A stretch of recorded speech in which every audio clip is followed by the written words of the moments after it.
Good afternoon, boys and girls of fourth grade. Welcome to the social studies lesson for today. And today I would like to use a PowerPoint presentation to help me through this contents. Okay, so just give me a second because I'm going to share it with you. Okay, it's here. There you go.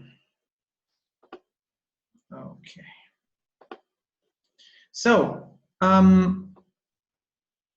today we're going to talk about the main authorities in Chile. I know that we have talked about some of them, like the President of the Republic, senators and deputies, and the mayor, I guess.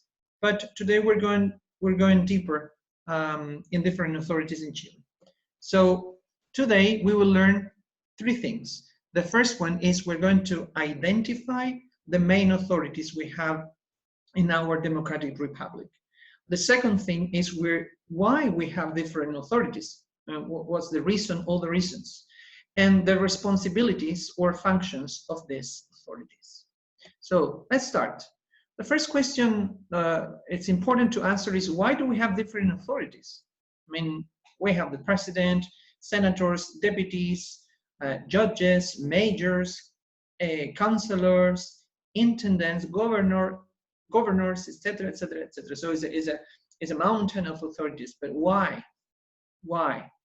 Well, you have to think that Chile today has a large population. We are about 17, almost 18 million of inhabitants. So, and all the people that we live here in Chile, we have different needs.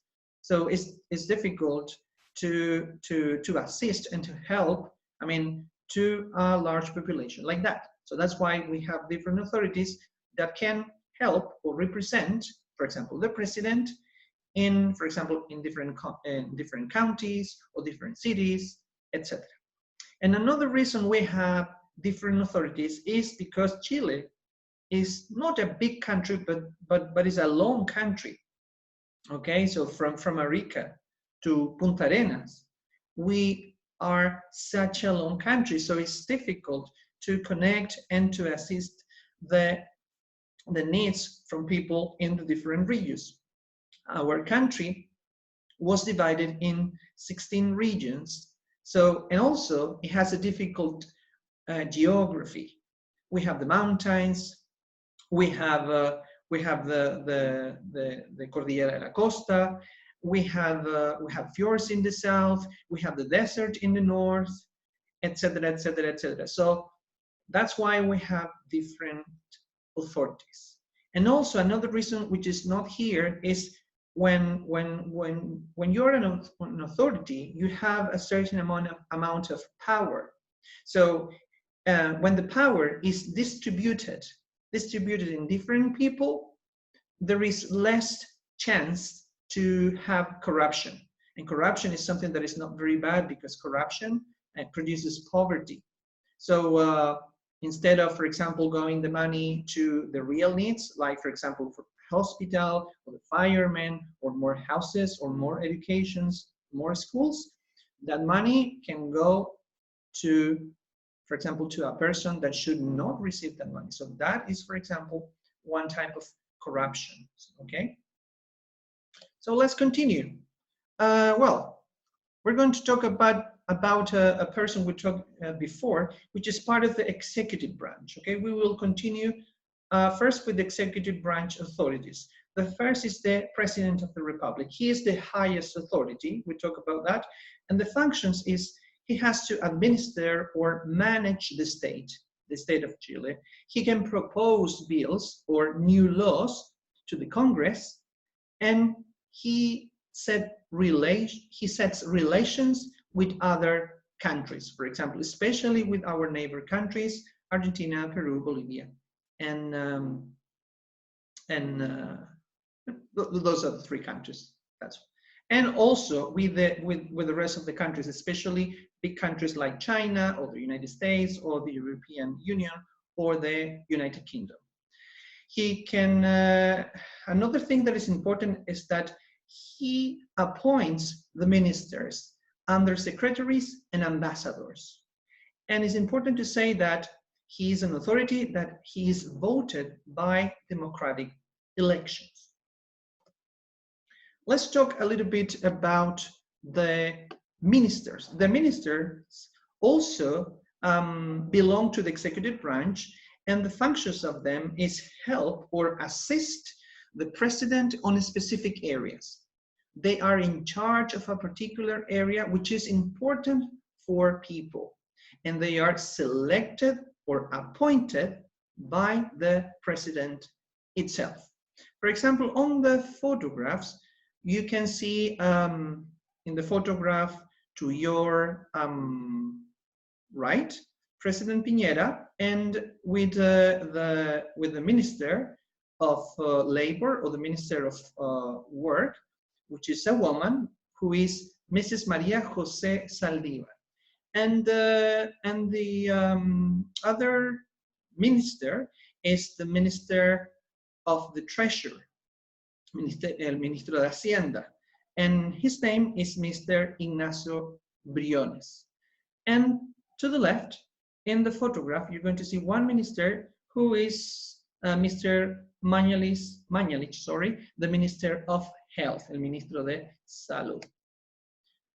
So ministers, they help the president. Let's continue now with the intendants. The intendants, the function of them is to represent the president in each of the regions in which the country is divided. Okay, he represents the country, the president, in the regions. For example, here we have the photograph of our intendant, Mr. Pablo Milad. So he represents, he's the representative of the President Piñera in our region, in the region of Maule. He also coordinates and supervises the public services in our region. And he is also selected or appointed by the President of the Republic, Intendant Pablo Milad. Let's continue. Also, another important authority is the governor. Okay, the governor represents the president, but now in every province. Okay, so it's important to see the difference. Our province is the province of Curicó, but the region is the region of Maule. So Maule is big, the region of Maule, and inside the region we have, and one of the provinces is the province of Curicó. And the governor of that province is Mr. Roberto González. What is the function of the governor? He supervises the public order and security, and he deals with emergency situations. For example, with earthquakes, or for example, when it's the case, tsunamis, or now the emergency of the COVID-19 pandemic. And he is also selected by the president. So, intendant represents the president, but in the region. Governor represents the president, but in the province. Let's continue. Maybe you don't know them very well. In English, we call them regional councilors. In Spanish, they call them los cores. And they are the representatives of the regional community in the regional council. The regional council is like a meeting with the different communities in one region. In our case, the region of Maule. What is the function of the people that you can see there? They have to approve the plans, programs, and projects that are presented in the intendant's office. So they work shoulder to shoulder with the intendant, Mr. Pablo Milad, okay? But there is one little difference. The CODES, or regional councillors, they are voted by the people in democratic elections. And these are our CODES. Then continue with the executive branch. We have the majors. In our case, the major is Mr. Pablo Milad. He is the highest authority, but not in the country, the highest authority in our commune or comuna. The functions, well, the functions of the major of the majors are many, but we're going to mention the most important. He's the leader of the communal government. He administers or manages the financial resources, the money and the goods, the materials, the supplies that belong to the municipality. In this case, the municipality of Curicó City. And he or she, in this case, he was voted in democratic elections. And we also have the councillors, or los concejales, and they are part of the city council, and they work side by side with the major, Mr. Our major. The functions of the councillors is they have to supervise the major's work, collaborate in the labors, in the works, in the jobs of the municipality, and review the communal plan every month and once a year. They are also voted in democratic election. And I think I have a picture of that. Well, here we can see our major and some of the councillors. Okay, so they are doing something for the city of Curicó. Okay, here we have the major, and we have some of the councillors. Okay, so let's continue. Now we have finished with the executive branch authorities, and now we're going to review and remember the legislative branch authorities. Well, you know them, the senators and deputies of the Republic.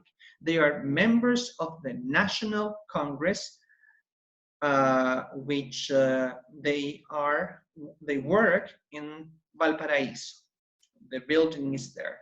The functions is to propose, revise, and discuss bills, the new laws, the papers that in the future will have the possibility to be laws, leyes.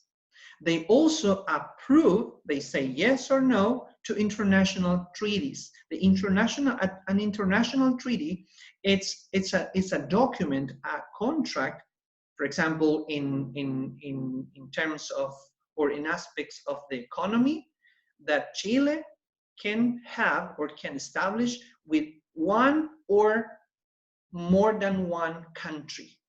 Okay?